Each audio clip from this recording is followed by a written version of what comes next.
Somehow I feel like April has snuck up on me, which is a little bit weird because April Fool's Day is also my birthday, so it can't really sneak up on me all that much. But being locked in the house for over 2 weeks will kind of do that to you. It kind of has made me lose track of, whoa, my light's falling. I have the light kind of propped up in a weird way. That is much better. But being locked in the house for over 2 weeks now with no real schedule, when generally our life is very regimented and scheduled, will sort of do that to you in a way that nothing else really has in the past, I don't know, decade, since we've had very scheduled lives. Locking the door so that no one comes in and knocks my camera into my face. And it's kind of been nice. But April is also a very important month for autism. And if you're new here, hi. My name's Cami. I'm 37 years old and I am autistic, as are at least 4 of our 5 children. The 5th of those children is supposed to be evaluated actually this week, and with everything that's been going on, I am not actually sure if that's going to happen. Today I want to be talking about something that is very close to my heart, which is stimming. Now, stimming is basically self-stimulatory behavior. When you think of stimming, one of the first things that may pop into your mind is going to be something like flapping, like this. We have a couple flappers in our house. When I was little, or even occasionally now, if I'm really excited, I might flap. But not that much, because when I was younger, I learned, not because anybody stopped me from flapping, but just because I noticed that people looked at me weird when I flapped. Strangers, other people in the school, and I learned to do little things like wiggle my toes inside my shoes or move my fingers under my desk instead of flapping, because I was conscious of those looks, really conscious of those looks. And so I sort of replaced flapping with other things at a young age. But every once in a while, it comes out, and probably more now that I have kids that flap, because it's fun and it feels good, and it's fun to flap with them, and they get really happy when they see me flap. And so it's actually something that I'm trying to let myself do more, something that I'm trying not to suppress anymore, because it's something that I realize that I have suppressed because of other people's reactions. And that's not something that I like. And that's kind of where I want to start off this conversation today when talking about stimming. In some places, in some therapies, you're going to find people advocating suppressing stims like flapping, stims that are not harmful. Now, there's a difference between teaching someone who has a harmful stim, a self-harmful stim, a way to replace that with something that isn't harmful. Like if I was banging my head into something, if I was doing something that was hurting myself, we'd want to figure out why I was hurting myself. We'd want to get to the root of that and try to help with that, to take that away and honestly solve the underlying problem. If we could figure out why I was upset, what was causing that stim, that would be the best thing. And honestly, in our own house, there have been a couple times we have had to deal with self-harming stims, and they have always come from a place of incredible stress when there was something that someone couldn't communicate to us what was going on.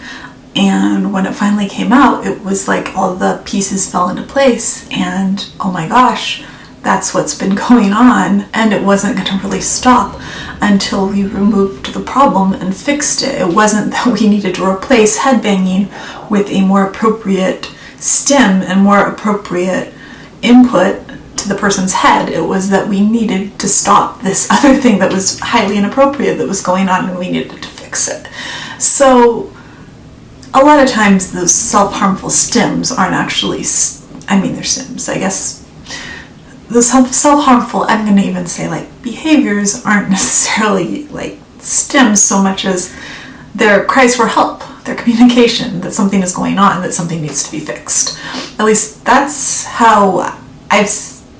what we've seen in our experience. But today what I really want to focus on is stims that aren't harmful, stims like spinning. Although Tessie currently has a black eye from her spinning, 99.99% of the time Tessie doesn't hurt herself when she's spinning. That's our 3-year-old.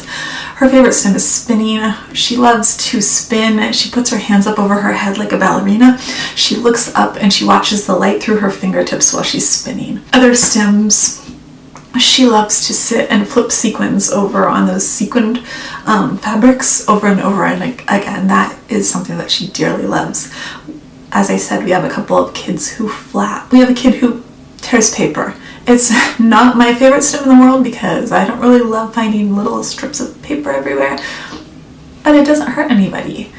And so there you have it. I can live with it. The thing is, when you take away a stim, like flapping, the person is likely going to be focusing so hard on not doing that stim, on not flapping, on not spinning, on not doing the thing that their body is telling them that they need to be doing, that they probably aren't going to be focusing on what you want them to be focusing on. Like, if you're talking, they probably aren't going to be focusing on what you're saying. They're going to be focusing on holding still, and that's a problem.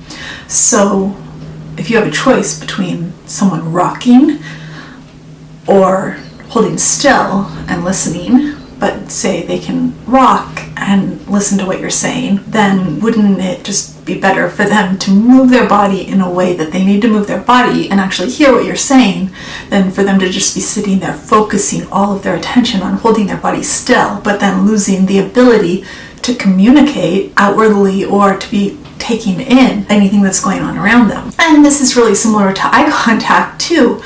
Isn't it better to not have that eye contact that is painful to so many people who are autistic, to not demand that eye contact, and that so often takes away the focus? If a person who is not comfortable with eye contact is making eye contact with you, they very likely aren't listening to you. They're very likely thinking about the eye contact, focusing on if they're making a correct amount of eye contact, and all their thoughts are on the eye contact, and they're not actively listening to what you're saying in a lot of instances, because they're thinking about if they're looking enough. They're likely thinking about what their face is doing. They're thinking about if they're looking too much. And so demanding eye contact, demanding stillness, demanding someone not stim, all of those things are going to take so much focus that it's going to take focus away from the things that actually matter, like actual attention on other things that are more important than just holding still and making eye contact, which honestly, in the grand scheme of things, aren't that important. They're just things that make neurotypical people feel more comfortable because they don't want to see us doing this or looking down, because for some reason that makes them feel like we're lying. When honestly, it makes us feel uncomfortable when you stare into our eyeballs, but we don't say anything about it most of the time. With most people I know, it doesn't make me that uncomfortable if I'm comfortable with you. It's just people who weird me out. The sad thing about this is that it can be a really big deal.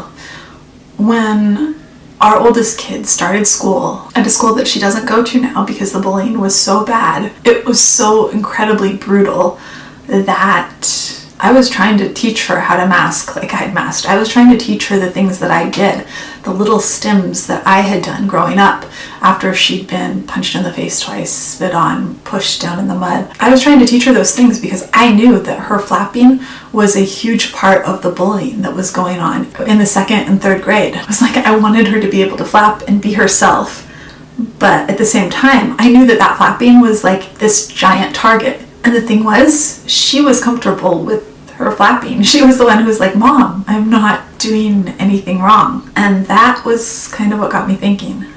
And she has completely changed my point of view because she was right. She wasn't doing anything wrong. But it can be scary sending our kids out there who are different in a world that doesn't like different. And that's why I make these videos, because we can't be quiet about this anymore. Nothing is going to change unless we talk about it. Nothing is going to change unless we demand change. And that needs to start now. That starts with stims that aren't suppressed just because someone else thinks that it looks weird. Anyways, that is it for today. If you like this video, we'd love it if you'd give it a thumbs up. And if you're interested in all things autism, we'd love it if you'd hit subscribe. And I'll see you tomorrow.